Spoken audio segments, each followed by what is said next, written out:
बार, तू जो आसमान पे है, तेरा नाम पाक माना जाए, तेरी बादशाहत आलेख, आपकी आए। आवाज थोड़ा धीमी है। आलेख। अच्छा, अभी सही है? हाँ, थोड़ा सा और जोर से बोलिए।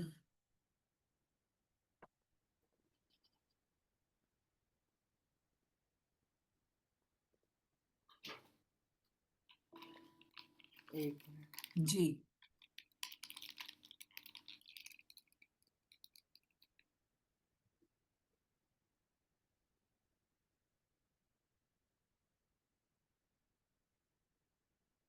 सही है आंटी। हाँ, गाइए।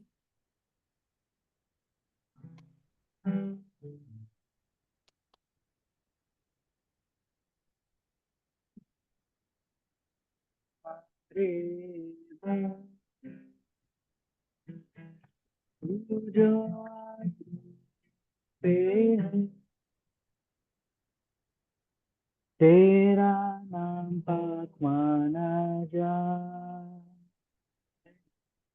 तेरी बादशाहत आए, ऐ हमारे बाप, तू जो आसमान पे है, तेरा नाम पाक माना जाए, तेरी बादशाहत आए, जैसे तेरी मर्जी आसमान में पूरी होती,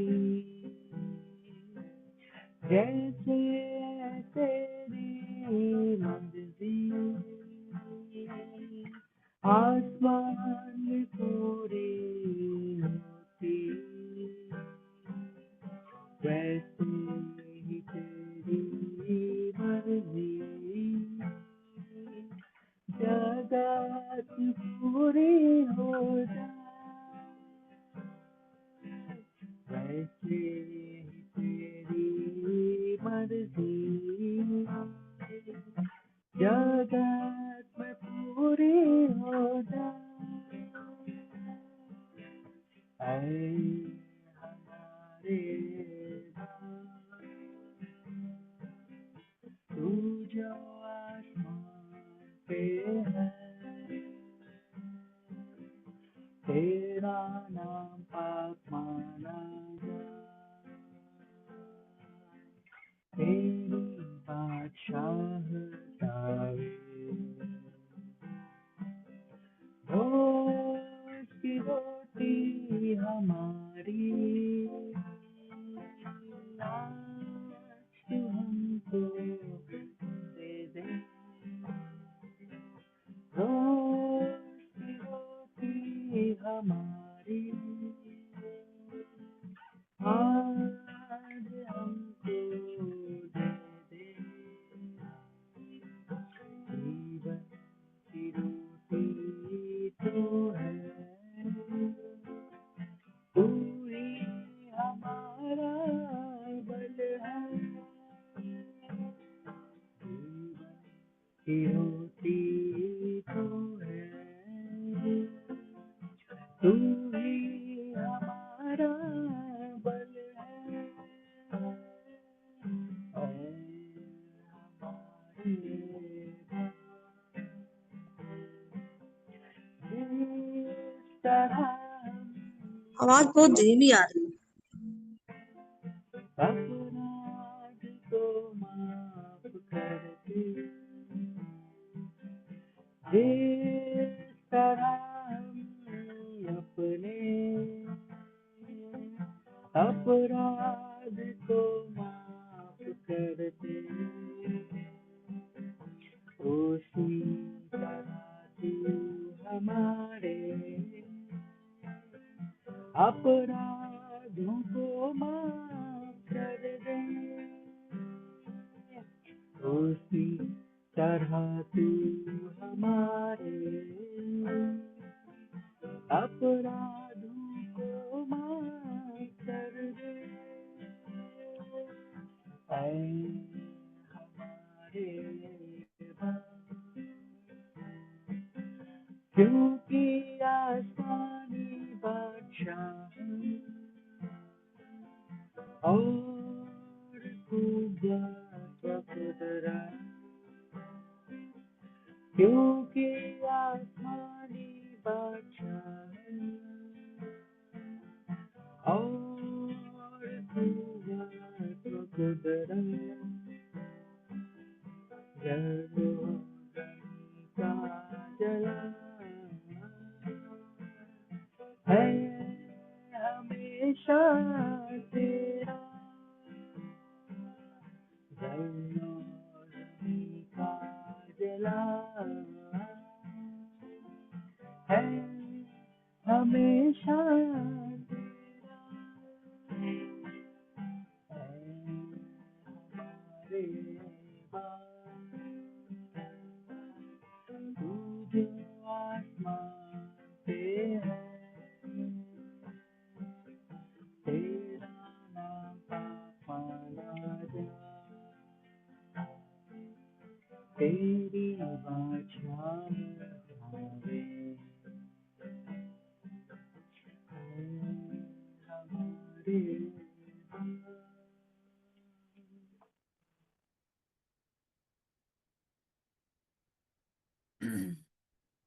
शालोम, शालोम और शालोम। मेरी आवाज आ रही है रेनू? आपकी आवाज आ रही है सबको। ठीक है। आलेख, आप की आवाज बहुत धीमी आ रही थी, तो नेक्स्ट टाइम थोड़ा सा पहले से ध्यान देख लेंगे हम लोग, हैं? मुझे याद दिला दीजिएगा। सो शालोम, शालोम और शालोम। प्रभु यीशु की शांति जो समझ से बाहर है हमारे जीवनों में बनी रहे। प्रभु का धन्यवाद हो कि हम श्रेष्ठ गीत के आखिरी अध्याय में आ गए, और अब जो है श्रेष्ठ गीत की जो प्रेमिका है, जो परिपक्व विश्वासी है, वो रैप्चर के लिए तैयारी में है। और रैप्चर के बाद भी, जब रैप्चर हो जाएगा, हम लोग चले जाएंगे, कलीसिया आसमान पर उठा ली जाएगी, और फिर उसके बाद यीशु मसीह के दोबारा आने पर उसके साथ आएगी। ये एक पूरे इस अध्याय में हम देखते हैं। हालांकि कुछ कुछ कुछ बातों में बहुत थोड़ा सा ही है, परंतु बहुत ही क्लियर है कि अब जो है वो तैयारी कर रही है रैप्चर के बारे के लिए, कि यीशु मसीह आने वाला है, उसको ले जाने वाला है।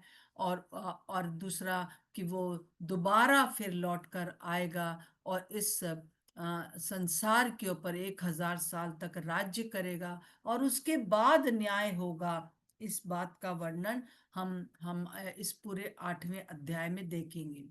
अभी तक जो है हमने देखा कि सुलेमान ने नायक और नायिका, प्रेमी और प्रेमिका, यीशु मसीह प्रेमी है, और जो जो नायिका है, जो प्रेमिका है, वो कलीसिया है, या एक ऐसे परिपक्व विश्वासी हैं। परंतु इनका जो रास्ता, इनका जो जो यात्रा है, वो अभी पूरा 10 बातें उसमें हैं, 10 कदम है, और उन कदमों में 6 कदम हम देख चुके हैं। और अब जो है आगे हम देखेंगे कि किस प्रकार से जो है वो प्रेमी और प्रेमिका आगे आगे बढ़ते हैं। हमने देखा था कि किस प्रकार से दोनों, पहला कदम ये था कि दोनों एक दूसरे के लिए ललाहित हैं, मनुष्य भी और परमेश्वर भी, दोनों एक दूसरे से मिलने के लिए ललाहित है। और दूसरा कदम हम देखते हैं कि दोनों जो है वो मिल जाते हैं, और जो राजा है, जो प्रेमी है, वो अपनी प्रेमिका को अपने घर ले आता है, और उसको अपने महल में ले आता है, जब प्रभु को ग्रहण करते हैं। और फिर उसके बाद हम तीसरा कदम देखते हैं कि किस प्रकार से वो एक मेज के ऊपर बैठे हुए हैं, और वो जो मेज है वो हमको दिखाती है कि जैसे एक दूसरे के साथ जो है वो वार्तालाप हो रही है, वो एक दूसरे को अप्रिशिएट कर रहे हैं, एक दूसरे के साथ एक मधुर संगति है। फिर हम चौथा कदम देखते हैं 2 का 4 में, कि वो भोज के घर में उसको ले आता है, सबके सामने इस बात को प्रकट करता है कि ये मेरी दुल्हन है। और ये सारी बातें जो है वो भविष्यवाणी के रूप में लिखी गई हैं। फिर 5वां कदम है 2 का 6 और 7 में, है कि उसको विश्राम घर में ले आता है। जब कली जब जब कलीसिया या विश्वासी प्रभु यीशु मसीह के पास आता है तो उसको एक विश्राम मिलता है, उसको एक शांति मिलती है। और फिर हम 6 कदम देखते हैं कि वो उसको आत्मिक युद्ध के लिए बुलाता है।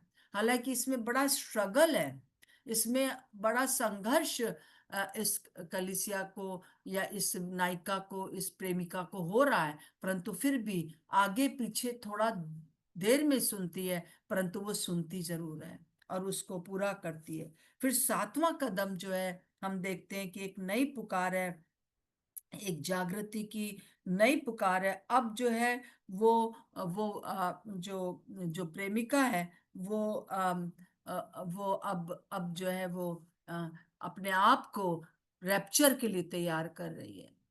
प्रभु यीशु मसीह आएगा, हम लोग को ले जाएगा, और उसके पहले का ये बात है। और इसमें हम देखेंगे किस प्रकार से नया नियम और पुराना नियम दोनों के जो विश्वासी हैं, जो यहूदी लोग थे वो पुराने नियम के विश्वासी थे, और जो अभी है कलीसिया, वो हम मसीह लोग, हम नए नियम के विश्वासी हैं, नए नियम के प्रेमिका हैं। तो हम देखेंगे कि इस कदम में क्या होता है। आप सब लोग के पास अपनी बाइबल निकाल सकते हैं। 8 का श्रेष्ठ गीत, 8 का 1 पद। भला होता कि तू मेरा भाई के समान होता, भला होता कि तू मेरे भाई के समान होता, जिसने मेरी माता की छातियों से दूध पिया। तब मैं तुझे बाहर पाकर तेरा चुंबन लेती और कोई मेरी निंदा ना करता। यहूदियों में एक एक बहुत प्रथा है, एक बहुत ही, वो प्रथा ये है कि जब जो जब जो सगी माँ के बच्चे होते हैं वो ही जब बाहर कहीं पर भी रहते हैं या घर में भी, वो एक दूसरे को प्यार कर सकते हैं, चुंबन कर सकते हैं।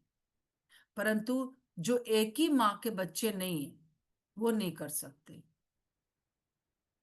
तो उसी को सगा माना जाता था, जो कि एक ही माँ का बच्चे होते हैं। जैसे एक माँ के जो है भाई और बहन है वही होते हैं, और वही बाहर मिलने पर भी एक दूसरे को प्यार कर सकते हैं, चुम्बन कर सकते हैं, वरना वो नहीं कर सकते। तो वो ये कहती है कि भला होता कि मैं जो है तू मेरा सगा भाई होता, तो मैं तुझे जो है इसराइल में ये प्रथा है कि मैं तुझे प्यार कर सकती। परंतु प्रभु यीशु मसीह एक कुंवारी मरियम से, कुंवारी स्त्री से पैदा होने वाले थे, इसकी भविष्यवाणी है कि एक समय आएगा जबकि तू मेरा सगा भाई बन जाएगा, तब मैं तुझे चुंबन कर सकूंगी। तो हम ये देखते हैं कि ये कुंवारी मरियम से प्रभु यीशु मसीह पैदा होने वाले थे। अभी तक जो पुराने नियम का बात थी वो था कि वो सिर्फ परमेश्वर का पुत्र था,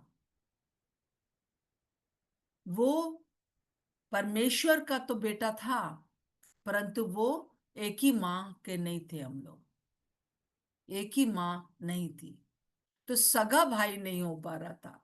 पुराना नियम इस बात को बताता है, परंतु यहाँ पर सुलेमान इस बात की भविष्यवाणी कर रहा है कि किस प्रकार से यीशु मसीह एक कुंवारी मरियम से पैदा होंगे, और वो उस समय की कलीसिया के लिए सगे भाई नहीं होंगे।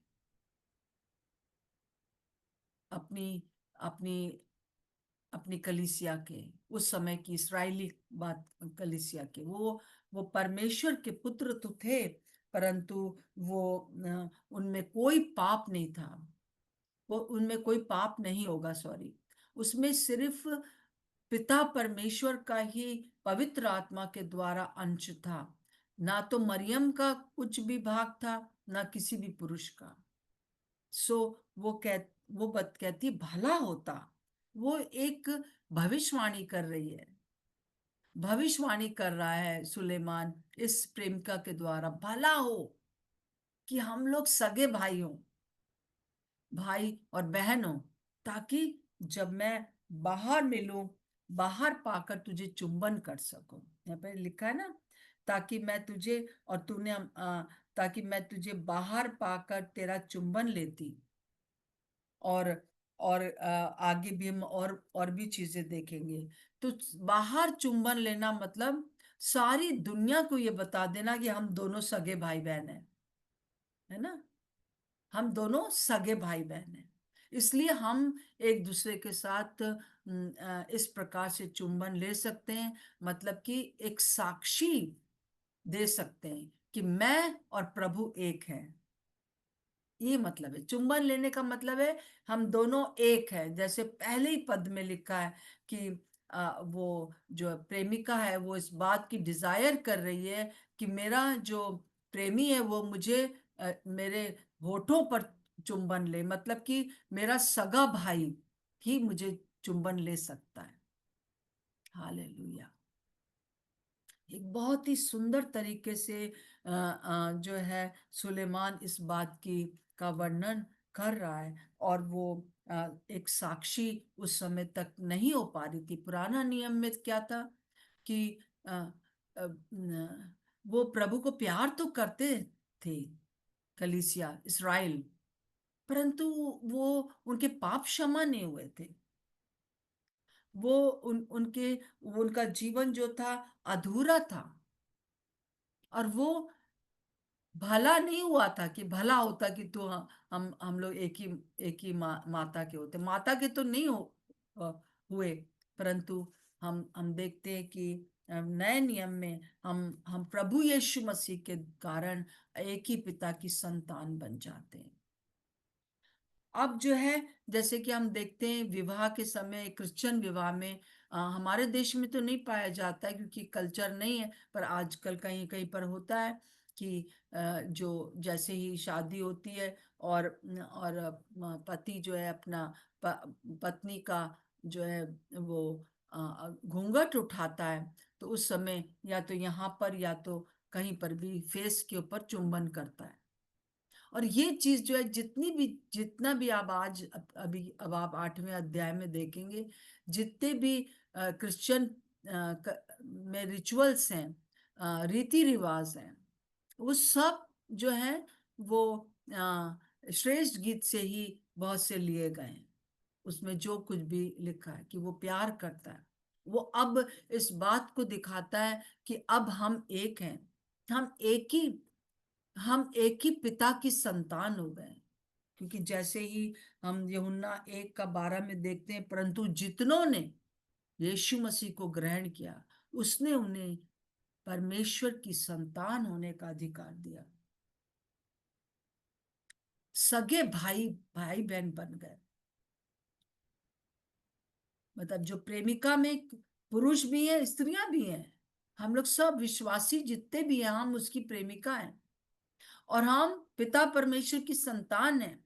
हम सगे भाई बहन हैं, मतलब प्रभु यीशु मसीह और कलीसिया विश्वासी भाई बहन है। यीशु मसीह बड़े भाई है, बाइबल में कई बार आया कि वो बड़ा भाई होगा, है ना। और हम एक वचन देखते हैं यूहन्ना उसका 20:17 में, जब यीशु मसीह जिंदा हो गए और वो सारे बंधन टूट गए, और कि वो अभी तक वो प्यार तो करती थी परंतु साक्षी नहीं दे पा रही थी, सबको ये नहीं कह पा रही थी कि हम एक हो गए, परंतु प्रभु यीशु मसीह के मृत्यु के कारण और यीशु मसीह के जीवित होने के कारण अब जो है ये एक साक्षी हम दे सकते हैं कि हम जो है वो परमेश्वर की धार्मिकता बन गए हैं। अब जो है वो क्या कहता है, जब मगदलीनी उसको देखती है और पहचान लेती है, तो प्रभु यीशु मसीह उससे कहते हैं 20 का 17 में, मुझे मत छू। मतलब छूने का मतलब ये नहीं कि छूने से, परंतु मुझे पकड़े ना रहे। अगर नीचे आप फुटनोट पे देखेंगे तो उसका जो अर्थ है वो है मुझे पकड़े ना रहे। अब तू जल्दी जा, और जल्दी से जाकर क्या कर, परंतु मेरे भाइयों के पास जाकर उनसे कह दे कि मैं अपने पिता और तुम्हारे पिता और अपने परमेश्वर और तुम्हारे परमेश्वर के पास ऊपर जाता हूं। प्रभु यीशु मसीह ने इन लोगों को पहले ही बताया था। अब पवित्र आत्मा उसको उन लोगों को याद दिलाएंगे कि किस प्रकार से प्रभु यीशु मसीह ने मरियम के द्वारा उनसे कहा, जा मेरे भाइयों को बता दे। इससे पहले पुराने नियम में क्या था कि जो परमेश्वर पिता था वो उनके लिए एक एक बॉस था, एक वो दास थे परमेश्वर के। परंतु जब यीशु मसीह आते हैं तो वो यूहन्ना उसके 15वें अध्याय में बोलते हैं कि आज से मैं तुम्हें दास ना कहूंगा, अब तो तुम मेरे मित्र हो। और मित्र जो है वो एक दूसरे मित्र के लिए अपनी जान देता है, और मैं तुम्हारे लिए जान दूंगा। और जब जान दे दूंगा और फिर मर जाऊंगा और जीवित हो जाऊंगा, तुम मेरे भाई बन जाओगे, बलिदान पूरा हो जाएगा। और इसीलिए यहाँ पर जो है सुलेमान बहुत ही अद्भुत रीति से कहता, भला होता कि तू मेरा भाई होता। क्योंकि उस समय जो कल्चर था यहूदियों का या इसराइलियों का, वो यही था कि अ, सगे भाई बहन, सिर्फ माँ के सगे जो थे वो प्यार कर सकते थे एक दूसरे को।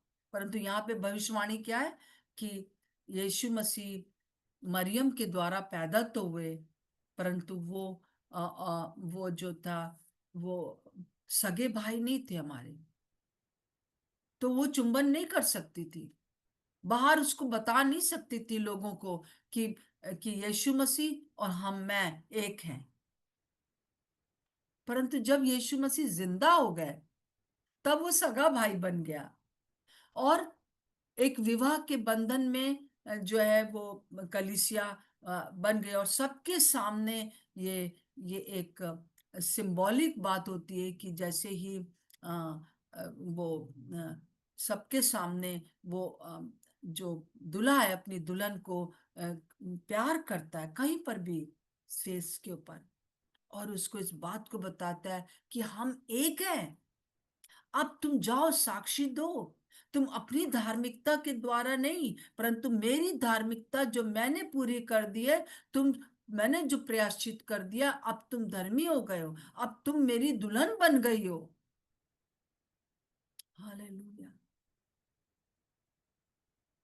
कितनी अद्भुत बात है। और बहुत ही ये बात है कि अब तुम साक्षी दे सकती हो कि मैं और तुम जो है मेरे विश्वासी भाई बहनों, वो कह रहा है यीशु मसीह, तुम अब साक्षी दे सकते हो कि मैं तुम्हारा सगा भाई हूं। हालेलुया! प्रभु यीशु मसीह हमारा बड़ा भाई है। बहुतों के लिए पहलौठा, वो बहुत से लोगों में होकर पहलौठा है, पिता का इकलौता बेटा, इकलौता तरीका परमेश्वर को जानने का, वो हमारा हमारा सगा भाई हो गया है। और अब वो उसको ये कहने की जरूरत नहीं है कि भला होता कि तू मेरा सगा भाई होता, मतलब मेरा भाई के समान होता, मेरा सगा भाई होता, जिसने मेरी माता की छातियों से दूध पिया। वो नहीं, ऐसा नहीं हुआ। मरियम हमारी माता नहीं हुई, और तब मैं तुझे बाहर पाकर तेरा चुंबन लेती और कोई मेरी निंदा ना करता। अब जो है एक बड़ी साक्षी है मेरे सामने कि मैं अपनी धार्मिकता के कारण उसकी बहन नहीं हूं, मैं अपनी धार्मिकता के कारण उसकी दुल्हन नहीं हूं, परंतु मैं यीशु मसीह की धार्मिकता के कारण, चाहे भाई है चाहे हम बहन है, हम उसके भाई और बहन है। हालेलुया, प्रभु का धन्यवाद हो। एक बड़ी बड़ी आशीष है। आइए हम अपनी आंखों को अभी बंद करेंगे और हम यही इस प्रकार से धन्यवाद दें आज कि प्रभु इस भविष्यवाणी को प्रभु ने बहुत अद्भुत रीति से पूरा किया है कि उसने हमको एक ही पिता की संतान होने का अधिकार दे दिया है। जिस पिता जिसको प्रभु यीशु मसीह पिता कहता है वो पहलौठा है और हम सब के सब उसके सगे भाई बहन हैं, और इसलिए हम आपस में भी सगे भाई बहन हैं जितने हम जुड़े हुए हैं, जितनी सारी दुनिया के कलीसिया है। और रैप्चर के लिए यही तैयारी है, यही तैयारी है। वो रैप्चर की तैयारी कर रही है 8वें अध्याय में, और साथ साथ में दोबारा जब रैप्चर हो जाएगा, दोबारा जब यीशु मसीह आएगा तो वो उसके साथ आएगी। और आगे हम देखेंगे कि क्या हुआ। आइए हम अपनी आंखों को बंद करें, हम हर कदम के लिए प्रभु को धन्यवाद दें, अपने हाथ को उठाकर धन्यवाद दें। प्रभु मैं आपको धन्यवाद देती हूँ, मैं आपको धन्यवाद देता हूँ कि मेरे अंदर ये डिजायर हुई कि मैं आपको जान जाऊं, और प्रभु आपने मेरे जीवन में कार्य किया और आप मुझे अपने महल में ले आए। मैं आपको धन्यवाद देती हूँ, मैंने आपको ग्रहण किया, मैं आपको धन्यवाद देता हूँ। प्रभु जितने भी लोग हम यहाँ पे जुड़े हुए हैं, हम सब के सब प्रभु जी आपके परिवार में शामिल हो गए, आपके महल में आ गए। आपका धन्यवाद हो। न केवल आप महल में ले आए, परंतु आपने हमको अपने डाइनिंग टेबल पर बिठाया। धन्यवाद हो। इस महल के डाइनिंग टेबल पर, खाने की मेज पर बिठाया, हमसे बातचीत किया, हमसे संगति करते हैं और आज भी करते हैं। आपका धन्यवाद हो प्रभु, आपका धन्यवाद हो कि आप ने तीसरा कदम हमें उठाने के लिए सहायता किया, कि आप हमें भोज में ले आए, और उस भोज में आपने हमारी तारीफ की। हमको सबके सामने इस बात के लिए इंट्रोड्यूस किया, सबको बताया कि ये मेरी दुल्हन है, मैं इससे प्रसन्न हूं, मैंने इसको अपने लहू से धोया है, ये मुझसे पैदा हो गई है। हालेलुया, प्रभु आपका धन्यवाद। चौथा कदम आपने हमारे साथ उठा लिया कि आप हमें विश्राम घर में ले आए। आपका दाहिना हाथ हमारे हमारे लिए तकिया बन गया, और आपका बायां हाथ हमको आलिंगन करता है। हम आपके अनुग्रह और आपके प्रेम के कारण आपके विश्राम को पाते हैं। धन्यवाद प्रभु, धन्यवाद प्रभु यीशु। प्रभु आपका धन्यवाद हो कि आपने छठा कदम हमारे साथ उठा लिया, कि हमको प्रभु जी अपने सहकर्मी बना लिया। धन्यवाद प्रभु, हमको अपने साथ काम करने के लिए बुला लिया है। इससे बड़ी और कोई बात नहीं प्रभु जी, आप हमको बहुत अलग दृष्टिकोण से देखते हैं। और प्रभु हम आपको धन्यवाद देते हैं कि ना केवल आपने हमको अपना अपना सहकर्मी बनाया, परंतु आपने हमको सारे आत्मिक युद्ध में सिखाया है। जो आत्मिक युद्ध आप लड़े हैं, जो परीक्षाओं से आप गए हैं और आप पास हो गए, उन परीक्षाओं को आपने आपने उत्तीर्ण कर लिया, वो आपने हमें सिखा दिया, उस आत्मिक युद्ध को सिखा दिया। धन्यवाद प्रभु, धन्यवाद प्रभु यीशु, धन्यवाद। Thank you Jesus. प्रभु इस मसीह यात्रा में हम जरूर से कमजोर पड़े, परंतु बार बार आपने हमें बचा लिया, हमें हमें उठा लिया, हमारा इंतजार किया। आपका धन्यवाद हो। आप हमें छोड़कर कभी नहीं गए। जिस दिन से आप हमें अपने महल में ले आए, हमें अपना बेटा और बेटी बना लिया, हमें अपना भाई और बहन बना लिया, स्वर्गीय स्थानों में हमें अपने साथ बिठा दिया, कभी आपने हमसे दूर नहीं गए। हम अपनी बातों से आपसे दूर गए, पर आप कभी नहीं गए। प्रभु यीशु मसीह, हम आज उस रैप्चर की तैयारी में आगे बढ़ते हैं। धन्यवाद प्रभु यीशु।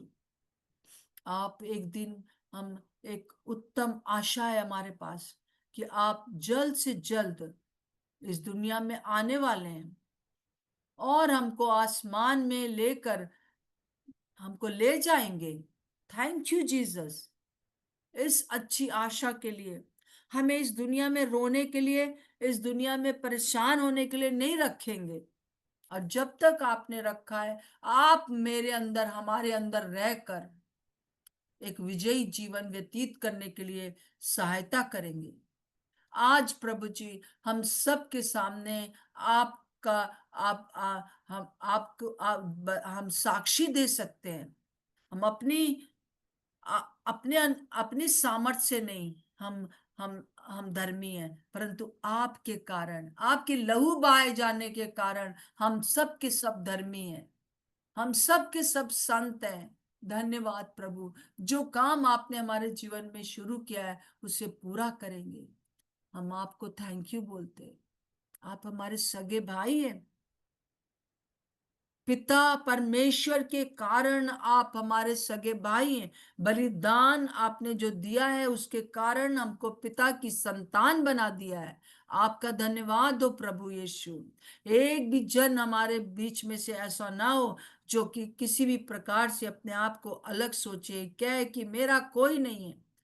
हमारा प्रभु यीशु मसीह है, स्वर्ग हमारा है और हम सब एक दूसरे के उस संगी भाई बहन है। धन्यवाद प्रभु। और हम आपकी साक्षी देते हैं कि आप हमारे हैं और हम आपके हैं। Thank you Jesus. इस समय एक एक जन को मैं आपके लहू में ढांप देती हूँ, जितने भी जुड़े हुए। प्रभु यीशु मसीह का लहू मैं आप लोग के ऊपर लगाती हूँ।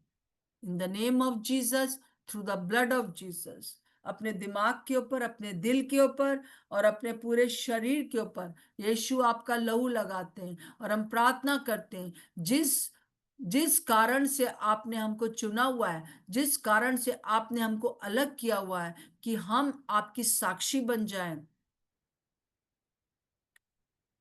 और प्रभु हम आपका सुसमाचार प्रचार करें और अद्भुत काम हमारे जीवन के द्वारा हो।